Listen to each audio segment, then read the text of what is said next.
Graça e paz, meus irmãos. É uma alegria estar com os amados mais uma vez. Esse período doutrinário, que a gente está bem pertinho de fechar a nossa declaração doutrinária, caminhando para os dois últimos artigos da nossa declaração, né? Hoje são os artigos 16 e 17, e só há mais dois para a gente fechar.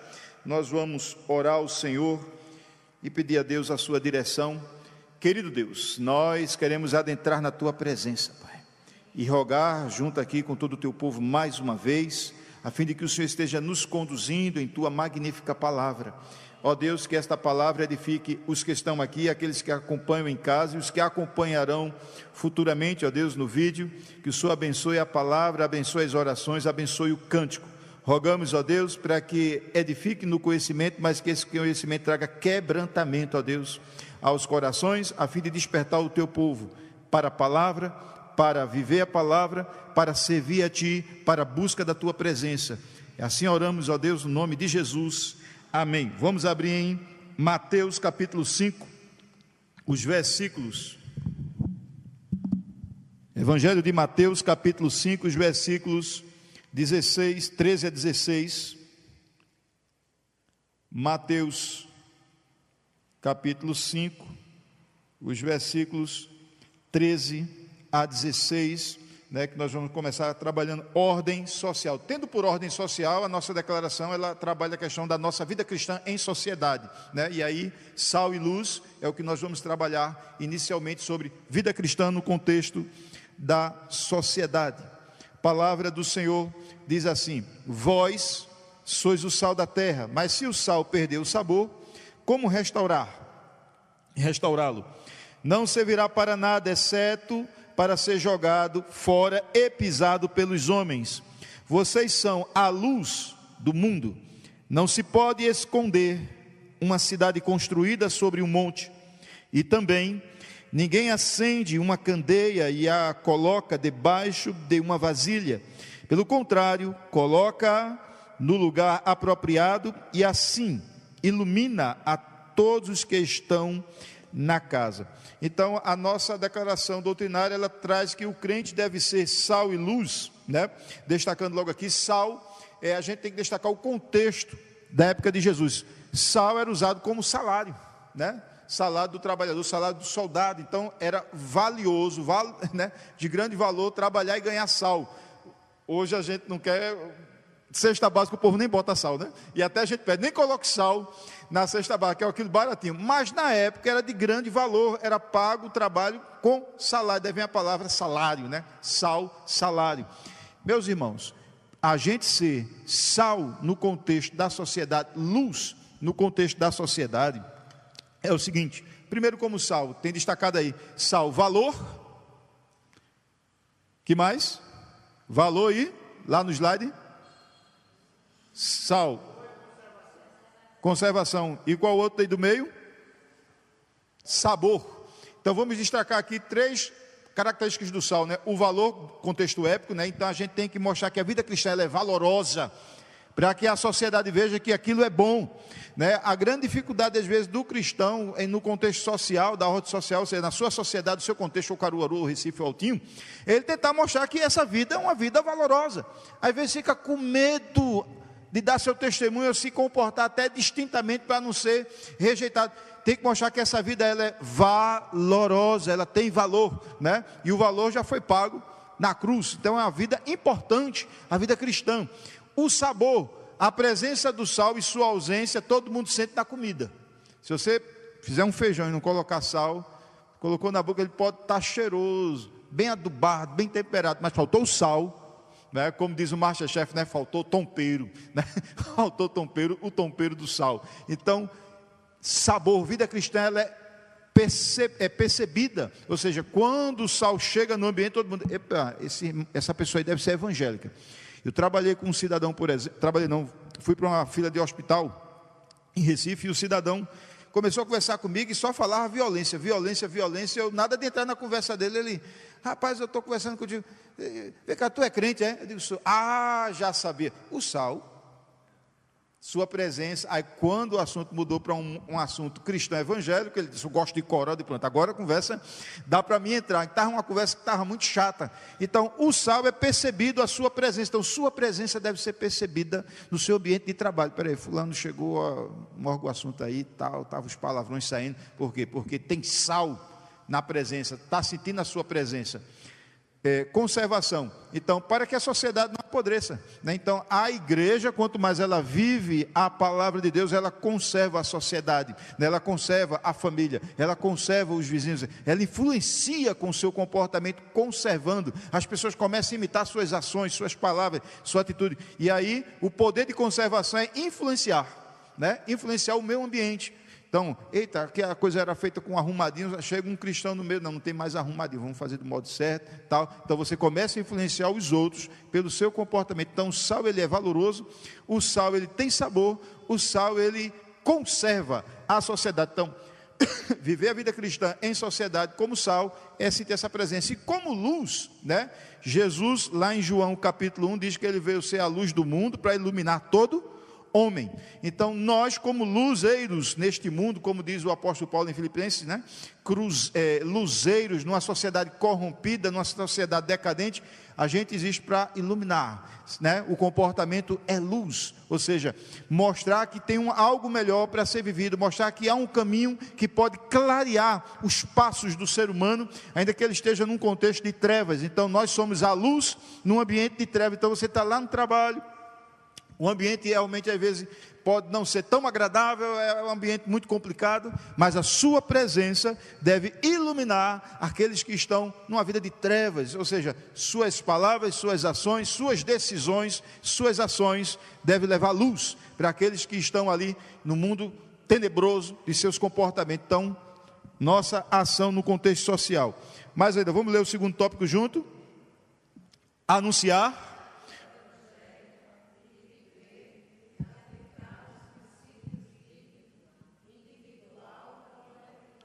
individual e coletivamente. E aí tem um textozinho bastante lindo, né?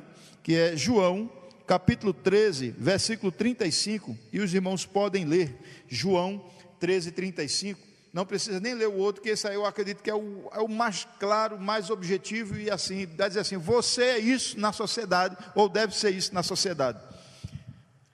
João 13, 35, diz o que aí?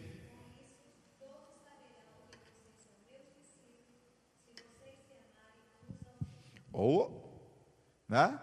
Não somos conhecidos por movimentos estranhos, falar em língua, pular, rodar, profecia. Somos conhecidos pelo amor, né? Então esse amor na proclamação e esse amor na vivência. Vós sereis, né, conhecidos, né? Nisto o mundo vai passar a conhecer quando passar a amar uns aos outros. Então a igreja no contexto social não é conhecida por práticas religiosas, mas por uma conduta amorosa, moral amorosa, que leva esse evangelho não como uma imposição, algo, né, ali impondo. Obrigado, meu querido, vai ter aí esse pedestal, obrigado. Vai justamente ali mostrar um comportamento amoroso. Então pregar o evangelho amoroso é assim, ó. Eu trabalhei com uma mulher que ela tinha um comportamento muito tenebroso, que eu não vou nem citar aqui no tribunal, e eu comecei a pegar o moço com ela. Digo, eu vou tentar influenciar ela com o evangelho. E pagando, tá. Mas não entrava em conversa evangélica, só no comportamento. Pagando etinho, ela falava, rapaz, tem gente que compra e não paga, não sei o que. Não é, rapaz. Então, aí depois ela foi abrindo o coração e falando sobre a dela. Então, a pregação do evangelho de uma forma amorosa, sem chegar impondo, sem chegar colocando ditames de regras. Mas o mundo passa a conhecer a gente por essa prática. Então, a igreja brasileira, ela deveria ser mais conhecida, não pelos dons que o pessoal enfatiza, espirituais, mas pela prática do amor, que é o que Jesus colocou, né? Amar uns aos outros, e aí o mundo lá fora vai passar a nos conhecer e anunciar esse evangelho de uma forma amorosa, de uma forma bastante dinâmica, que é o amor cristão. Mas ainda, irmãos, né? Nós temos aí outro tópicozinho, ajudar os necessitados da sociedade.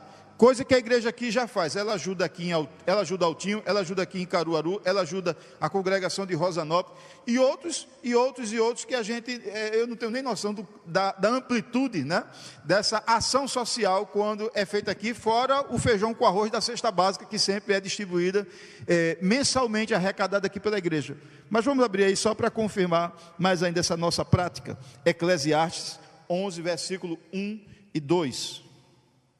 Quem achou pode ler.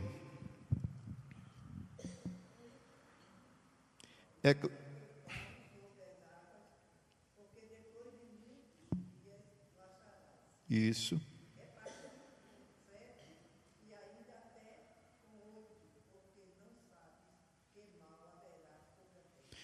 Amém. Então, a ideia do repartir, né? 7 e 8. Minha sogra, ela tem um coração muito misericordioso, cheio de compaixão. Nessa parte de ação social, ela, às vezes a gente freia, porque ela é daquela que tira da boca dela para... Está entendendo? Ou seja, ela quer ajudar tanto que ela permite faltar para ela para ajudar os outros. Aí eu digo, a gente tem que... Né, não pode descobrir um santo para cobrir outro. Mas a ação social, né, ou seja, o trabalho solidário, ajudar os necessitados, essa visão de misericórdia que a igreja aqui já tem, já faz, é manter e evoluir nela, não é? Ou seja, ajudar o necessitado parte da ação da igreja como instituição, mas também individualmente. Às vezes não precisa chegar na igreja para pedir, a gente já tem como ajudar um necessitado, seja o vizinho, seja um amigo, seja um colega de trabalho, seja um parente, quer seja um parente, a gente tem como ajudar a pessoa, sem chegar necessariamente, muitas vezes tem condições, sem chegar na instituição, igreja, mas individualmente como irmãos, e às vezes a nossa condição tem condições de fazer isso, a gente ia ajudar. Agora, cuidado nisso aqui, irmãos, ajudar necessitados, a gente tem que ter cautela e caldo de galinha. Uma vez em Recife, distribuindo cesta básica à nossa igreja, assim, alguém tomou conhecimento e chegou na igreja no final da escola dominical e pediu uma ajuda. E a igreja se dispôs a ajudar. Aí disse, e a senhora tem alguma coisa? Uma senhora, né? Tem coisa para levar? Ela, não, eu estou sem nada. Aí, pronto, eu vou botar no meu carro aqui e levo com a senhora. Aí o diácono foi, colocou a cesta no carro, levou mais um irmão e foi com essa senhora, e foi conduzindo. É ali. É quando chegava perto de uma casa, a casa está, essa aqui, não, mais adentro, e levando para uma área perigosa. Ele percebeu e disse, desça do carro, vigarista. Então, cautela e caldo de galinha, dizia, né, o meu pastor Reinaldo, dizia assim, cautela e caldo de galinha não faz mal a ninguém. Então, a hora de ajudar tem que ter muito cuidado, porque às vezes pode ser criada uma circunstância que pode prejudicar o crente, né? Pode ser um prejuízo para o crente, em vez de ajudar, foi prejudicado, foi tentar ajudar, foi prejudicado. Mais ainda, teve outra situação na nossa igreja, que foi, um rapaz chegou fingindo ser mudo, né? E ele, me perdi aqui, o pessoal voltou para a terra, no ônibus, e pesando, isso gesticulando. Aí o diácono olhou para mim, Roberto, e disse, Alex, eu não sei se é verdade, se é mentira, mas eu vou dar ajuda, ele está pedindo ajuda para a passagem dele. Aí, menino, vai lá em casa, pega minha carteira. E foi e ajudou. Uma semana depois eu encontro o mudo no terminal de uma estação de ônibus, batendo papo com os motoristas. Quando eu olhei, eu digo, então a gente tem que ter cautela e caldo de galinha, que não faz mal a ninguém, na hora de ajudar. A gente pode acabar se prejudicando ou ajudando alguém que não precisa, né? Eu, quando fui presidente do corpo diaconal, e tinha essa parte de ação social, aí veio a bomba. Alexandre, tem gente que a igreja já ajuda há uns 2 anos e pouco, e a igreja paga conta, e só que hoje o pessoal está numa condição muito boa, e a igreja continua soltando dinheiro, e eles não dizem que, assim, para parar. Eu digo, por que não parou? Porque ninguém teve a coragem. Eu disse, mas eu vou ter que parar isso aí, né? A igreja estava pagando contas altíssimas de ar-condicionado e tudo mais, está entendendo? E a pessoa só, né? Alguns só mamando no leite da ação social da igreja, na parte de ajuda. Então, como presidente, fui lá, conversei e disse, tem que cortar. Irmão já está bem, irmão já está na condição de caminhar, a família já está numa condição melhor, já pode pagar suas contas. Então, ajudar é bom e deve ser feito. Agora, cautela e caldo de galinha, que não faz mal a ninguém, porque tem gente que pode querer tirar proveito, né? Em Altinho mesmo, a gente já passou algumas circunstâncias. E em terceiro ponto, né, uma observação aí a mais, é que não espere muitas vezes a resposta, a palavra de gratidão. Você às vezes vai ajudar e a pessoa pode até xingar a sua ajuda. Como a gente já ajudou em Altinho, né? Tu já até aqui para Caruaru, o que eu comprava no meu carro, no carrinho de compra, eu estava assim no meio da pessoa, para ajudar, né? E depois xingou a comida, assim, dá para os filhos dele esse tipo de comida. Então, assim, não espere gratidão de muitos, né? Faça porque Jesus mandou, cautela e caldo de galinha, mas não fique esperando às vezes as pessoas reconhecerem e agradecer, né? Aquela ajuda que a igreja faz, ou você individualmente ajude. Então, faça porque é dever cristão, mas com muita cautela, caldo de galinha quando dá para fazer, quando não dá, e não espere a gratidão. Mais ainda, vamos ler o próximo tópico.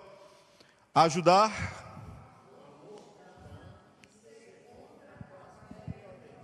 ser contra qualquer violência. Sobre o amor cristão a gente já viu o que tem que fazer, sobre a ajuda a gente já viu o que tem que fazer, mas vamos destacar aí o versículo, né, de número 13, de 1 Coríntios, capítulo 13, versículo 3 e Mateus 5,9. Um abre em Mateus 5,9 e outro pode abrir em 1 Coríntios 13, versículo 3, dois textos muito conhecidos. Primeiro texto, 1 Coríntios 13, versículo 3. E ainda que eu distribua todos os meus bens entre os pobres, e ainda que entregue o meu próprio corpo para ser queimado, se não tiver amor, isso de nada me adiantará. Forte, Ou seja, a motivação da ação social, da ajuda, tem que ser temperada com amor, né? Não é somente o ato certo, mas a motivação certo, ou seja, coração e ação andando numa só linha. Mateus 5,9, bem-aventurança.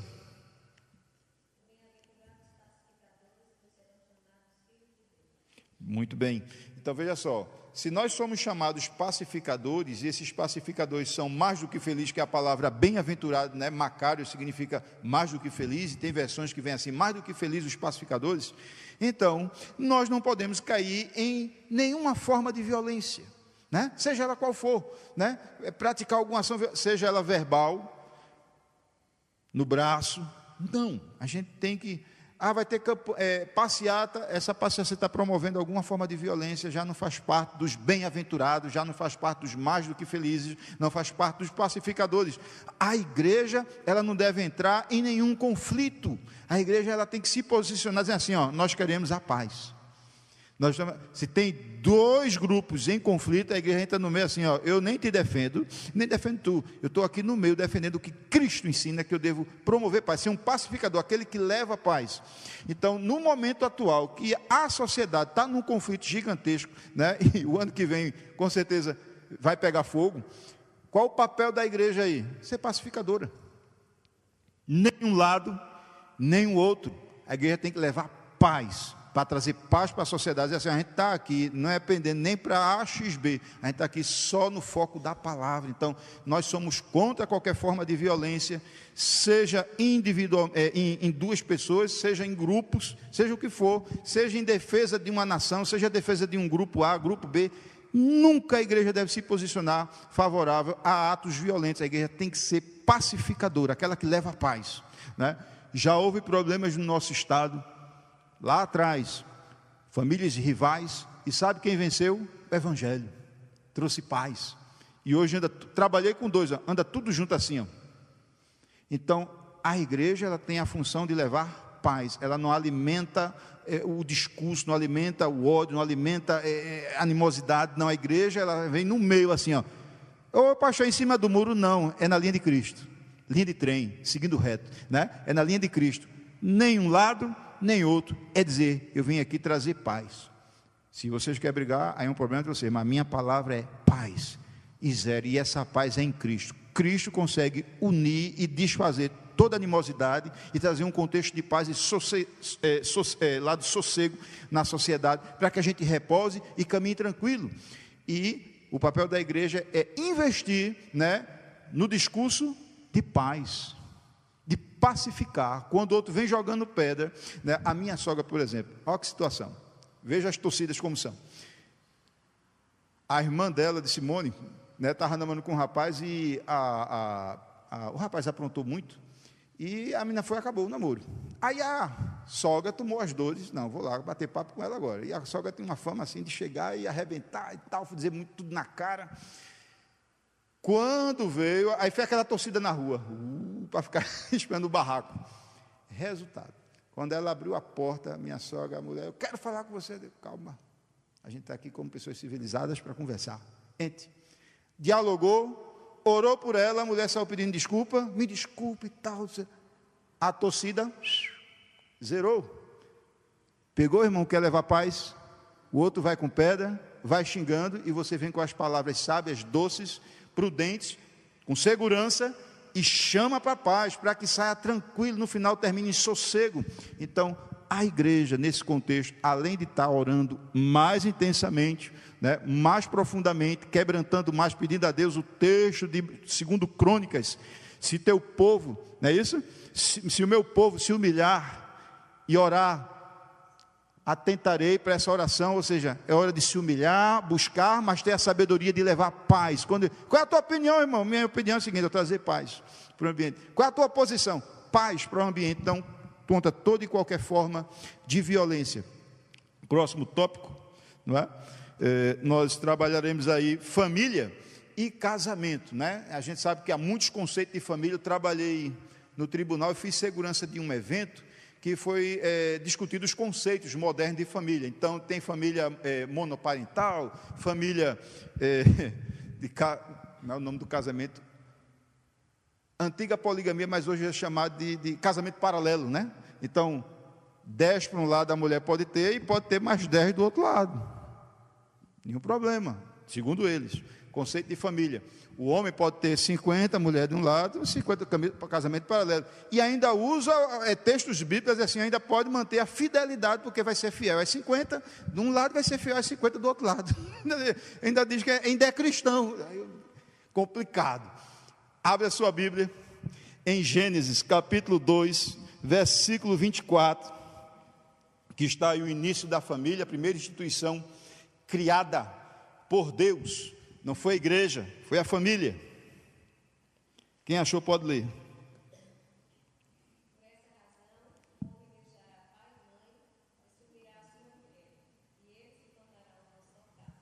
Amém. Então, lá no início, no Éden, Deus criou a primeira instituição, a família. Família não é patrimônio de igreja, porque precede a igreja. Família pertence a Deus, é patrimônio de Deus, a primeira instituição. E nessa família, né, a gente vê que Deus cria pares, seres diferentes, né? Homem e mulher. Então, ela é uma instituição divina, que a igreja conserva o seu valor porque está no texto bíblico. Ela é de natureza divina, instituição divina, ou seja, vem de Deus, ou seja, o casamento é de Deus. E ora até comparado a união do casal como fosse a trindade, né? Tem o mistério da trindade. Então, assim, é algo profundo, é algo que vem do céu, é divino, ou seja, Deus fez homem e mulher para o casamento, algo divino é a família. E aí a gente vai trabalhar pelo menos esses 3 pontos aí do segundo tópico, né, que a família tem a natureza. Quais são as 3 naturezas que destacam aí? Hétero, monogâmico e indissolúvel. Abra em Mateus, e nós vamos ver Jesus repetindo esse texto, em Mateus, capítulo 19, os versículos 4 a 6, 2.000 anos, na verdade 4.000 anos, alguns calculam, ou mais de 4.000 anos, Jesus conservando o modelo de família criada lá no Gênesis. Mateus 19, quem achou pode ler.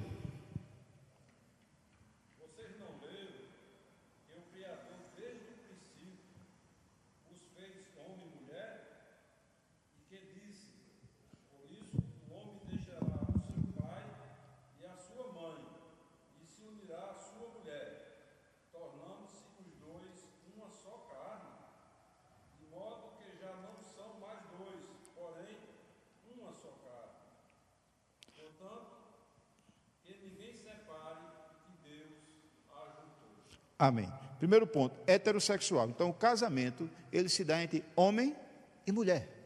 O homem sempre foi homem, a mulher sempre foi mulher. E no modelo de casamento que a igreja defende, que é o modelo da criação, que é o modelo divino, é o modelo que Deus diz assim, é assim e não pode mudar, é assim, se mudar dá problema, né? Então nós defendemos o modelo de casamento 4.000 anos depois, Jesus repetindo a criação, né? Ou seja, não alterou nada da criação, não colocou nada a mais na criação, é homem e mulher, ponto final, né? Tudo que passa disso aí é da criação do homem, ou seja, é invenção de sociedade, que posterior e no contexto de Jesus e hoje a gente vê muitas tendências, mas o modelo bíblico, o modelo para a igreja é heterossexual, homem e mulher, nunca diferente. Mais ainda, a monogamia. Quando Deus criou Adão e Eva, Ele não criou Adão e suas mulheres, Ele criou uma mulher, tirou uma costela, não duas nem três, Ele tirou uma costela, né, do lado, estou usando a palavra costela, mas do lado, um objeto só, e fez uma mulher. Então, o casamento ele é monogâmico, ou seja, um só casamento, ou seja, um só par, né, um só par, ou seja, não pode ter trissal, casamento paralelo, né? 10 de um lado, 10 do outro. Salomão, ele se equivocou tanto nessa área, que ele casou-se com 700, ainda tinha 300 concubinas, né? Então ele tinha 500 de um lado e 500 do outro. Problemão, quebrou tudo que o pai conquistou, porque cada dote era um dinheirinho, Israel já estava um império, começou a diminuir, porque ele foi gastando, compra dote, época de Salomão, você pegar o mapa da nação de Israel, ele se perdeu, faltou a sabedoria que ele tanto pediu a Deus dentro do templo, na hora do casamento, ele perdeu o foco, né? Então, ele quebra a nação por causa das decisões mal resolvidas de decidir como viver casado, quis competir com outros, né, tinham várias mulheres, etc., mas o resultado é desastre. Então, o casamento é com uma mulher, um homem, mais do que isso, fora da Bíblia. O apóstolo Paulo vai trabalhar nas cartas de Corinto e por aí vai, a mesma visão de Jesus, ou seja, a igreja segue o modelo lá do Éden, segue o modelo que Jesus deixou e não pode alterar, monogamia. Sobre o lado indissolúvel do casamento, que está aí no finalzinho do texto, né? Aquilo que Deus uniu, não separe o homem. Então, há exceções nessa questão, né? Por exemplo, Jesus trabalha a questão do adultério, da prostituição, no qual o indivíduo, ele diz, olha, é que pode haver o divórcio caso um dos dois se prostituírem. Agora, há também a possibilidade de perdoar e continuar aquele relacionamento, havendo arrependimento. Há uma exceção. 2, há outra exceção lá na primeira carta de Paulo aos Coríntios, no capítulo de número 7, sobre a questão de, se porventura o não crente quiser deixar, né, ir embora, você não está, ele coloca a palavra até de servidão, você não está escravo dele. Então, se porventura um é evangélico, o outro não é, a dissolução do casamento, um diz assim, eu não quero mais ser casado com você, porque você agora é crente. Você vai lutar, mas se o outro quer ir, pode, vá. Outra situação, caso da violência, a vida em primazia, então a mulher está lá, só amanhece o dia de óculos escuro, né? Porque se tirar o óculos, entra o colorido, né? E tanta surra que já levou. Então, o que acontece? A igreja não pode dizer assim, continue que você vai vencer isso aí, ela vai morrer nisso aí. Então, outra exceção. E na questão da viuvez, né? Que pode recasar, porque agora partiu, está livre para casamento, ou seja, falecimento. Mas, na regra geral, ele deve lutar para se manter indissolúvel, né? Lutar para ter maturidade. Ensinar nossos filhos, nossos jovens, a se preparar para o casamento, que a igreja foca muito no espiritual, né? Evangelização, etc., as igrejas, mas às vezes se esquece de preparar essa parte, né? Em EBD, em culto de doutrina, ou instrução doméstica, os pais, meu filho, a esposa, lembrar da mulher virtuosa, lá em Provérbios, que é o conselho de uma mãe, preocupada com o rei filho dela, dizendo, quando você for escolher uma mulher, aí dá a mulher virtuosa, quem achará, e vai dando as características, ela é trabalhadora, ela não sei o que, se levanta de madrugada. Aquele provérbio é um conselho, uma mãe diz, meu filho, quando você for escolha uma mulher assim, para você não ter problema de divórcio lá na frente. É o que nós, como pais cristãos, devemos fazer com nossos filhos, instruí-los para que eles se preparem para a vida do casamento não é simplesmente olhar o estético. Ah, meu filho, ela é bonita, mãe, é linda. Agora tem que se lembrar que um dia o reboco cai. Um dia esse reboco estético vai cair. Quando cair, vai deixar? Né? A fase do maracujá maduro vai chegar para ambos. E aí, vai deixar quando chegar a fase do maracujá para trocar por uma novinha? Erros que os sacerdotes cometeram lá atrás, no livro de Malaquias, deixavam as mulheres, suas esposas, para pegar uma mais jovem, né? Quando estava tudo idosa, ele larga a idosa. Então, não, a gente tem que preparar o jovem para ele entrar no casamento e entrar com segurança. Ela entrar no casamento, ela saber escolher, dialogar e como lidar nos conflitos que podem existir dentro do casamento, porque são duas pessoas diferentes. Então, para que não haja essa dissolução, porém, essa separação. Porém, a Bíblia abre espaço para algumas situações, né? Nesse caso, por exemplo, da prostituição. Mateus aborda essa questão, Lucas trabalha essa questão, a questão de Paulo lá em Coríntios 7, a questão de um é cristão e o outro não é, e esse que não é quer deixar, ele, olha, não foi chamado para a servidão, quer ir embora, não briga muito não, mas se não for isso aí, conserva, porque a santificação do crente santifica esse marido ou esposa não crente, e os filhos que nascem santos ao Senhor. Então há uma importância em conservar, mas se porventura o outro não quer, abre espaço para essa questão do divórcio. A grande problemática para a gente não é nem tanto a separação, é o recasamento. Pegou agora? Grande problemática no meio evangélico não é tanto o divórcio em si, a possibilidade de ter um divórcio, mas esse divorciado agora pode casar? Aí vai entrar a confusão. Será que não está em prostituição enquanto ela está viva? Não sei o que e tal. Então isso a gente, em outro momento, a gente pode até trabalhar. Mas existe possibilidade de divórcio dentro do texto bíblico. Agora, a luta é para que o objetivo principal é conservar o casamento até que um dos dois seja chamado ao céu. Mas ainda, irmãos, nós temos nosso próximo tópico, né? O sexo é o quê?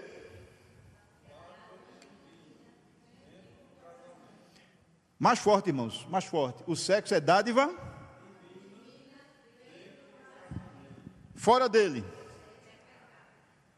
Sexo que é um tabu que as igrejas muitas vezes não trabalham, fica aquele, né? Não, pastor, fala sobre isso aí. Tem que falar, irmão. Foi criado por Deus. Não é feio falar daquilo que Deus fez, desde que fale com palavras prudentes, né? Lapidadas, palavras polidas, né? Uma linguagem salutar, mostrando no texto bíblico que o sexo foi criado por Deus. Por que foi criado? Lá no Gênesis, né? Estava lá o casal, criados para procriar, né? Povoar a terra, encher a terra. Então, o sexo dentro do casamento, ok, livre, não tem nenhuma culpa, nem dele e dela, faz com amor, porque esse amor está livre de toda culpa, não tem consciência, eita, eu estou falando a coisa errada, fora do casamento, aí dá zebra agora. Vamos abrir aí 1 Coríntios capítulo 6, 1 Coríntios, capítulo de número 6,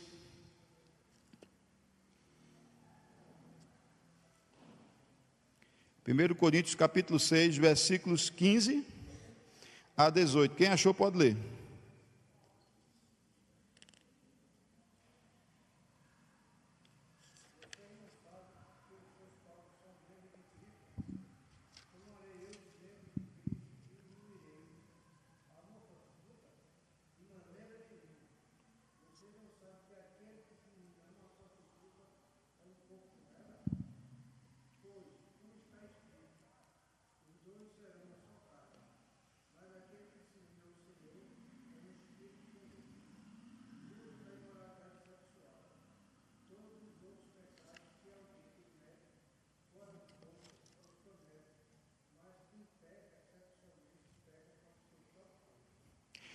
Quem peca sexualmente, peca contra seu próprio corpo. Deixa eu traduzir alguns termos aqui. A palavra aí, adultério, ou prostituição, ou fornicação, alguns textos têm no Novo Testamento, especialmente as cartas, né? Geralmente é a palavra porneia. Ela pode ser traduzida por imoralidade, fornicação, adultério, prostituição. Jesus, ele usa o termo moicos para adultério, né? E porneia quando fala de prostituição mais embaixo, em Marcos ou em Mateus. Mas aí vamos trabalhar aqui de Coríntios, prostituição. que para Paulo, o Espírito Santo colocou, é um pecado no corpo, se tornando um só com a prostituta. Por que um só? Lá no Gênesis, na criação, que foi que disse? Deixará o homem, seu pai e sua mãe serão uma só carne. Agora é uma só carne com a prostituta. Se tornou tão prostituto como a prostituta. Alguns em Corinto estavam praticando isso. Então, a questão aqui do sexo fora do casamento envolve, se for por prostituição, seja ela comprada ou não, adultério, seja na relação entre solteiros, onde entra a fornicação, né? Não é casado ainda, quando a pessoa é não cristã e não tem esses conceitos bíblicos em sua mão, aí ainda dá, você olha assim, é um erro, mas ele não tem consciência do que é isso, como a Bíblia aborda. Mas para o cristão, está na igreja, aí arruma uma namorada, aí lá fora, longe dos pais, se deitam, fora. Está fora dessa prática, porque está fora do contexto do casamento. Pecado de porneia, de prostituição. Imoralidade também. Há aqui em Coríntios, no capítulo 5, a situação de um filho que traía o pai com a madrasta. E Paulo chama de prática imoral que nem existia entre os gentios. Então, a gente vê que, aí a palavra porné aparece de novo. Então, toda atividade sexual só pode existir dentro do casamento. Fora do casamento, não bate com o texto bíblico. Ou seja, o texto bíblico vai dizer, é pecado, e é pecado contra o próprio corpo. Ou seja, serão uma só carne com a prostituta, ou seja, ou com o adúltero ou a adúltera. Então, sexo só dentro do contexto conjugal do casamento entre homem e mulher, né? E mais ainda, o próximo tópico, filhos são herança do Senhor. Vamos ler aí Salmos 127, verso 3. Salmos 127, verso 3. Amém. Então, olha só, o fruto, né, o resultado dessa união do casal são os filhos, e esses filhos, eles pertencem a Deus, né? A gente cria, administra, tal, mas a gente é apenas mordomo, não somos donos dos nossos filhos, né? É herança do Senhor, a Deus pertence. Então, os nossos filhos, nesse ponto aí, que a declaração destaca, é que a gente tem que ter uma visão de que eu estou cuidando de alguém que não me pertence, tenho que ter mais zelo ainda se fosse meu, não é meu, é de Deus. Agora, quando você pega um objeto emprestado e diz assim, fulano, nem toca que isso aí não é meu não, está emprestado, não mexe para não quebrar. Então, não é o zelo, esse zelo tem que ir para os filhos, pertence a Deus, Deus me deu para eu cuidar, mas não pertence a mim, filhos são herança do Senhor. Então, a educação espiritual vai numa visão de, estou preparando alguém que Deus colocou na minha mão, mas não pertence a mim, pertence a Deus. Mas ainda, irmãos, próximo tópico diz o quê? Os pais. Deuteronômio 6, 1, 2. Quem achou pode ler. Deuteronômio, Antigo Testamento, verso 1, verso 2. Versículo 1, 2.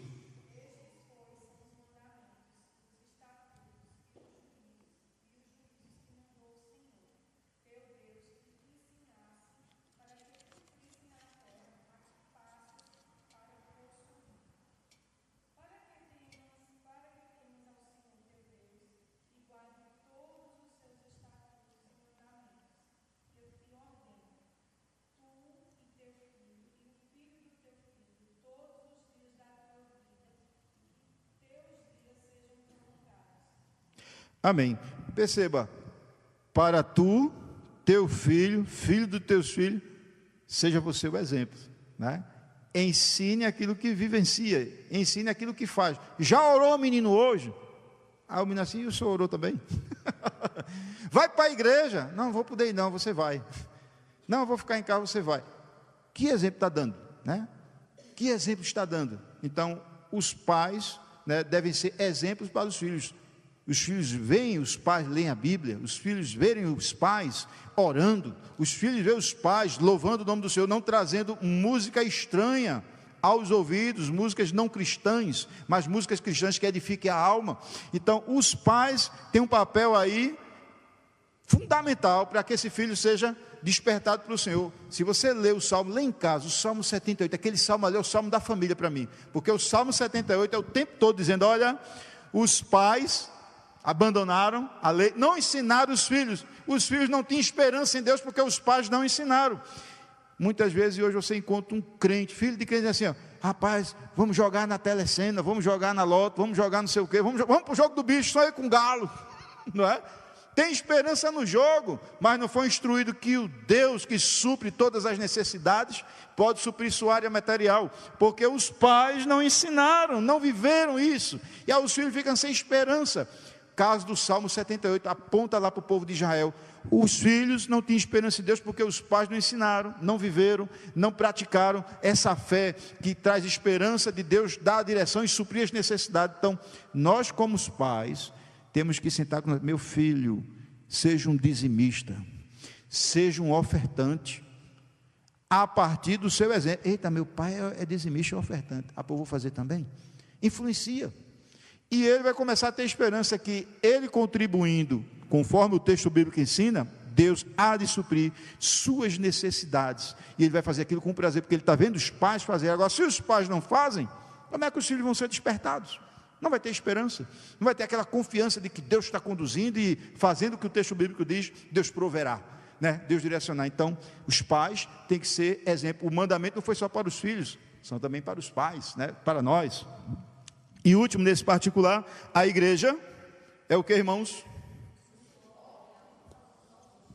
Um suporte aos nossos filhos nessa questão da orientação bíblica. Abra em Efésios 6, 1 a 3.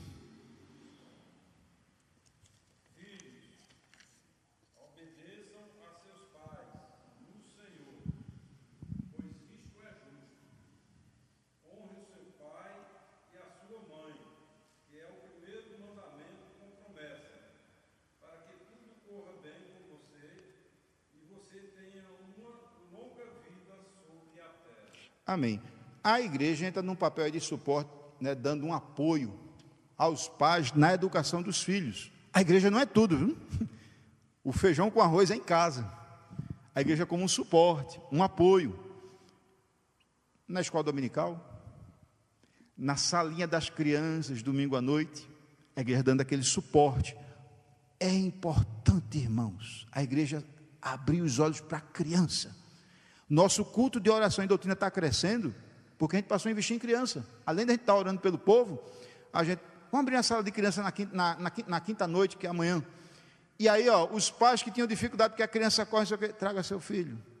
Quando for na hora da doutrina, eles vão lá para a sala, vão colocar professores, fazer uma escala, cresce o culto de oração, a criança recebe esse apoio da igreja, esse suporte, os pais recebem suporte, vem feliz e a criança se acostuma. Daqui a pouco a criança, quando dá o horário na quinta-feira, ei mãe, pai, igreja, a criança começa a se acostumar, a igreja entrou como esse suporte. Então, a igreja tem que investir na criança, não somente no domingo, mas nos cultos de oração. PGM, outra situação, né? Vai lá 10 pais, e cada pai com 2 crianças. Essa criança fica com quem? Não é assunto para ela. Só a presença não vale, tem que ter conteúdo para a criança. Então tem que ter um professor para ajudar essas crianças. Fulana fica com as crianças, eu fico com os adultos aqui.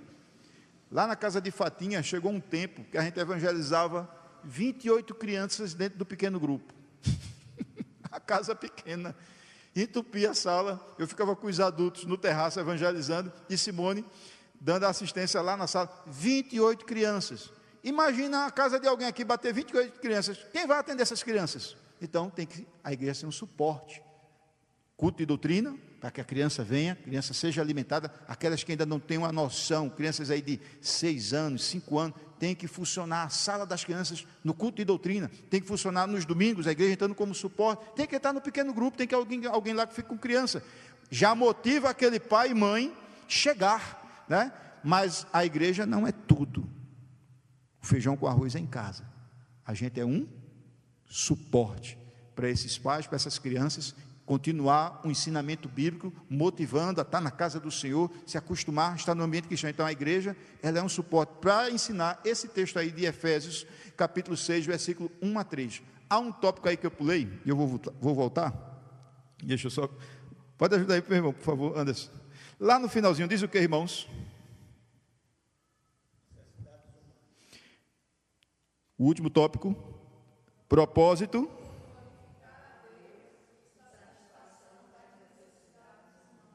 Glorificar a Deus. Abra aí naquele texto muito conhecido sobre família, Josué, capítulo 24, versículo 15, para a gente fechar, né? O outro texto, que é o de Davi orientando, eu lerei para os irmãos.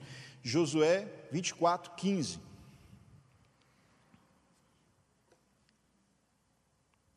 Diz o quê?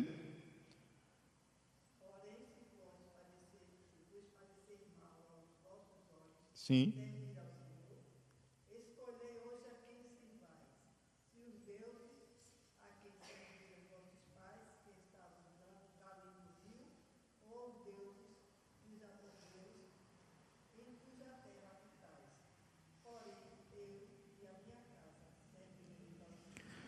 A Deus toda a glória, né? Eu e minha casa serviremos ao Senhor. Então, propósito da família, glorificar a Deus. Foi criada para glorificar a Deus. Nas necessidades, nas questões materiais, como aí coloca, né?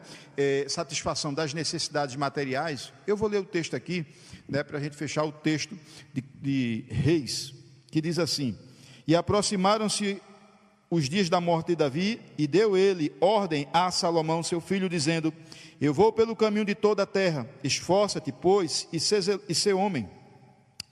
Guarda a ordenança do Senhor teu Deus, para andares nos seus caminhos, e para guardar os seus estatutos, os seus mandamentos, os seus juízos, os seus testemunhos, como está escrito na lei de Moisés, para que prosperes em tudo quanto que fizeres, e para onde quer que fores, para que o Senhor confirme a palavra que falou de mim, dizendo: Se teus filhos guardarem o seu caminho, para andarem perante a minha face fielmente, em todo seu coração e em toda a sua alma, nunca disse te faltará sucessor ao trono de Israel.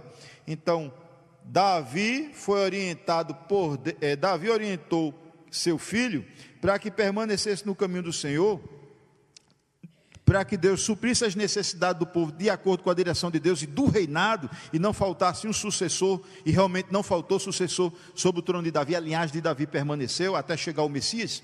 Então o que acontece? Família, glorifica a Deus, né? Serviremos ao Senhor. O povo aí fora serve aos deuses estranhos, mas nós servimos ao Senhor. Mas as necessidades, né? Ela existe para satisfazer as necessidades materiais, as necessidades que nós temos. Então Davi aqui mostra uma necessidade: a linhagem do trono. Então cumpre os estatutos, cumpre as regras, que Deus vai suprir essa necessidade do trono. Não pode faltar um homem que assuma o trono davídico, e Deus orientou seu filho, e ele cumpriu, e veio toda essa linhagem, né? Judá, reino do norte, o reino de Israel era uma bagunça, mas o reino de Judá não faltou quem sucedesse o trono de Davi. Amém, meus irmãos? Eu quero encerrar aqui. Para a semana a gente vai fechar, né, já apontando a questões futuras sobre escatologia, morte, a vinda do Senhor, mas eu vou fazer breve, porque futuramente a gente vai ter acho que mês de outubro, a gente tem um estudo bem específico só nessa parte de escatologia, pontuando, né, algumas coisas para a gente ter uma visão sobre Apocalipse e passagens apocalípticas do Novo Testamento, e algumas coisinhas que aparecem no Antigo apontando para o futuro. Amém? Deus abençoe a